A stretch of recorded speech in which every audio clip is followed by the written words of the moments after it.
بسم اللہ الرحمن الرحیم۔ نبی کریم صلی اللہ تعالیٰ علیہ وآلہ وسلم کی آمد سے پہلے بھی اور نبی علیہ السلام کی آمد کے وقت بھی اور آمد کے بعد بھی حضور کے چرچے ہی چرچے تھے۔ نبی علیہ السلام کا ذکر حضرت آدم علیہ السلام سے لے کر قیامت تک جاری رہے گا۔ اللہ تعالیٰ نے تمام انبیاء علیہ السلام کو حکم دیا تھا حضور کے ذکر کرنے کا، اور ان کی کتابوں میں بھی حضور کا ذکر مذکور تھا۔ قیامت تک حضور کا ذکر ہوتا رہے گا، اور حضور کی ولادت سے پہلے بھی ہوتا تھا، حضور کی ولادت کے بعد بھی ہوگا، قیامت تک جاری ہی رہے گا۔ میں آپ کو ایک واقعہ سناؤں گا جس کے اندر حضور کا ذکر ہے، اور وہ واقعہ اور جس کے ساتھ وہ واقعہ پیش آیا وہ 1000 سال پہلے کا شخص تھا کہ ایک شخص طبہ حمیری یمن کا بادشاہ تھا۔ اس نے ایک دن سوچا کہ میں دنیا کی سیر کروں، دنیا کے اندر عجیب و غریب چیزیں دیکھوں۔ اس نے اپنے ساتھ لشکر تیار کیا، تقریباً 12,000 علماء اور حکماء اس نے جمع کیے، 1,32,000 اس نے سوار تیار کیے، 1,13,000 اس نے پیادہ تیار کیے۔ اس کا اتنا عظیم لشکر تھا، اور وہ خود بھی بہت بڑا بادشاہ تھا۔ اس نے جب سفر شروع کیا، وہ جس علاقے سے بھی جاتا، اتنے بڑے عظیم بادشاہ کا ہر کوئی استقبال اپنے لیے باعث عزت سمجھتا، اور اس کا ذوق شوق سے استقبال کرتا، اس پر پھول نچھاور کرتا، اور بڑے بڑے سردار، بڑے بڑے علاقوں کے جو قبیلوں کے بادشاہ تھے، وہ بھی اس کا استقبال بہت ہی شان و شوکت سے کرتے تھے۔ لیکن جب مکہ شریف آیا تو مکے والوں نے اس کی طرف توجہ بھی نہیں دی، استقبال کرنا تو دور کی بات ہے۔ تو اس کو بہت غصہ آیا۔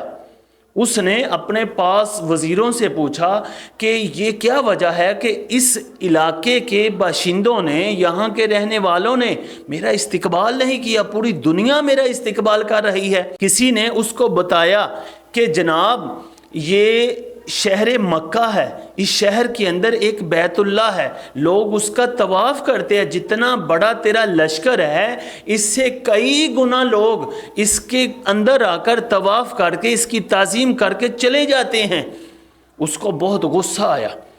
اس نے کہا کہ میں اس گھر کو کھدوا دوں گا، میں اس گھر کو شہید کروا دوں گا، اس علاقے کے تمام افراد کو میں قتل کر دوں گا۔ جب اس نے یہ نیت کی ہی تھی تو اس کے ناک اور منہ سے خون بہنا شروع ہو گیا، اور جو اس کے ساتھ حکماء تھے، حکیم تھے، انہوں نے اس کی نبضیں چیک کی، اس کے ہر طرح کا معائنہ کیا اور اس کا علاج شروع کر دیا۔ لیکن کسی طرح نہ اس کے منہ سے خون بند ہو رہا ہے، نہ ہی اس کے ناک سے بند ہو رہا ہے، نہ ہی اس کی طبیعت سنبھل رہی ہے۔ پھر ان علماء میں سے جو اس کے ساتھ علماء تھے، ان علماء میں سے ایک اس کے پاس آیا۔ اس نے جب اس کی نبض دیکھی، کہا اے بادشاہ، آفت آسمانی ہے، علاج زمینی ہو رہا ہے۔ پھر اس نے عالم نے کہا کہ اے بادشاہ سلامت، اگر آپ نے کوئی بری نیت کی ہے فوراً توبہ کر لیں۔ اس نے فوراً ہی نیت اچھی کر لی۔ جو اس نے پہلے ارادہ کیا تھا کہ میں کعبہ شریف کو ڈھاؤں گا اور مکے کے باشندوں کو تکلیف دوں گا، قتل کر دوں گا، تو اس کی نیت تبدیل ہوتے ہی اس کی طبیعت ٹھیک ہو گئی۔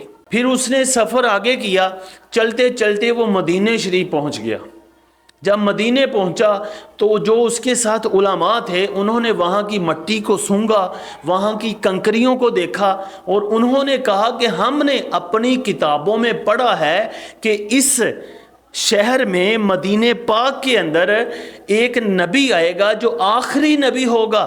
ہم اب اس شہر سے نہیں جائیں گے، ہم مر جائیں گے، اس شہر سے نہیں جائیں گے، ہم اس نبی کا انتظار کریں گے۔ اگر وہ نبی آ گیا، ہماری قسمت اچھی ہوئی تو ہم اس کی زیارت کر لیں گے، اگر ایسا نہ ہوا تو ہماری اولادوں میں سے کوئی تو اس نبی کی زیارت کر سکے گا، ہم یہاں سے نہیں جائیں گے۔ جب بادشاہ نے ان کا ارادہ دیکھا تو بادشاہ نے ان کے لیے 400 مکان بنائے، وہ علماء وہیں رہ گئے، اور طبہ حمیری بادشاہ جو تھا وہ وہاں سے چلا گیا، اور وہ 400 گھروں میں رہنے والے جو علماء تھے وہ نبی علیہ السلام کا انتظار کر رہے ہیں۔ نبی علیہ السلام کے استقبال کے لیے ہیں۔ ہاں، ایک آپ کو بات بتاؤں کہ وہ بادشاہ چلا گیا لیکن اس نے ایک خط دیا، اس نے کہا کہ اگر وہ آخری نبی آ جائے تو میرا پیغام ان کو ضرور دینا۔ اس پیغام کہاں سے شروع کیا؟ اس نے کہا کہ حقیر مخلوق طبہ حمیری کا خط نبی آخری الزمان صلی اللہ تعالیٰ علیہ وآلہ وسلم کے نام، اور کہا یا رسول اللہ، آپ اللہ کے نبی ہیں، آپ سچے رسول ہیں، میں آپ کو آپ کے آنے سے پہلے رسول مانتا ہوں، اللہ کو ایک مانتا ہوں، اور میں تمہارے دنیا میں تشریف لانے سے پہلے ہی میں تمہاری بیعت کرتا ہوں۔ وہ خط اس نے اپنے وہاں رہنے والے علماء کو دیا، اور ان علماء نے اس خط کی بہت حفاظت کی۔ یعنی خط اس نے دیا تھا کہ جو ان علماء کا سردار تھا، سب سے بڑا تھا، اس نے اپنے دل و جان سے اس خط کی حفاظت کی اور نبی علیہ السلام کا انتظار کرتے رہے۔ لیکن قسمت ان کے اس واقعہ کے 1000 سال بعد حضور جب مدینے میں تشریف لے کر گئے تو مدینے کے لوگوں کی خوشیاں، وہ ہر کوئی جانتا ہے کہ اس وقت ان لوگوں نے کیسی خوشیاں منائیں۔ بچوں نے بھی خوشیاں منائیں، بچیوں نے بھی منائیں، عورتوں نے بھی منائیں، بوڑھوں بڑوں سب نے۔ حضور ابھی شہر میں داخل نہیں ہوئے تھے تو مدینے والوں نے اپنے گھروں کو سجا لیا تھا، اور بچیوں نے تو گیت گائے تھے حضور کے آنے پر۔ تو جب حضور مدینے میں داخل ہوئے تو وہاں کے جو لوگ تھے ہر کوئی کہتا تھا کہ حضور آپ ہمارے گھر ٹھہریے، ہم آپ کی مہمانی کریں گے۔ لیکن حضور نے فرمایا کہ میری اونٹنی اللہ کے حکم کی پابند ہے، جہاں ٹھہرے گی میں وہیں ٹھہروں گا۔ کیوں؟ اگر حضور کسی کا کہہ دیتے کہ میں فلاں کے پاس ٹھہرنا ہے تو دوسروں کا دل ٹوٹ سکتا تھا۔ اب ان کو پتہ چل گیا کہ اونٹنی اللہ کے حکم کی پابند ہے، اونٹنی وہیں ٹھہرے گی جہاں ٹھہرنا چاہیے۔ پھر اونٹنی جس جگہ ٹھہری وہ حضرت ابو ایوب انصاری رضی اللہ تعالیٰ عنہ کا گھر تھا۔ پھر ابھی حضور ٹھہرے ہی تھے تو لوگوں نے کہا کہ حضور کو وہ خط دیجئے طبہ حمیری کا۔ جب حضور کے پاس خط گیا، وہ خط لے کر جانے والا شخص تھا، اس کا نام ابو لیلہ تھا۔ حضور نے کہا اے ابو لیلہ وہ خط مجھے دے دے۔ وہ حیران ہوا کہ حضور کو خط کا بھی پتہ چلا اور میرے نام کا بھی۔